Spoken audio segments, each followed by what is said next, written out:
মানে তোমার নিয়ে আমি আর পারি না। তুমি কোনো কাজ ঠিক মতো করতেই পারো না। তুমি কি করলা? তোমার ছোট ভাইয়ের হাতে মাইর খেয়ে আসলা। কারণ নিজে তো একটা মাইর দিতে পারো নাই। কিভাবে যে দুইটা হাত ধরে বানাইলো আমি নিজেও বুঝতে পারি নাই। তা বুঝতে পারবে কেন?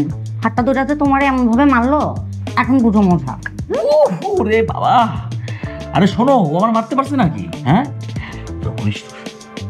যখনই সুযোগ পাইছি ইচ্ছে মতন দুইঘা বেশি দিছি। তাই ওর থেকে ওর আমি বেশি মারছি। প্রচুর মারছো তুমি। তোমার বড় ভাই যে ধৈর্য তোমার এমনি ধোলাই দিল, এখন তো তোমার স্বামী বলে পরিচয় দিতে আমার লজ্জা লাগে। কি কইলা তুমি?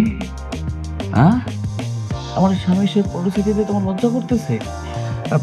তোমার তোমার কথাবার্তা আমি কিছু বলতেছি না। তা বুঝবা কেন? পইরা পইরা তো ছোট ভাইয়ের কাছে মাইর খাইছো। মাইর খাই এখন গরম পানি শেক খাইতেছো। নিজেরটা কষ্ট হইতেছে না, কষ্ট তো হইতেছে আমার। বিশ্বাস করো, আমি তোমার কষ্ট দিতে চাই না। কারণ তুমি কষ্ট পাইলে তোমার থেকে বেশি কষ্ট পাই আমি।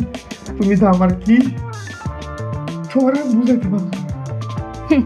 সে তো বুঝতেই পারছি কতটা কষ্ট হয় তোমার।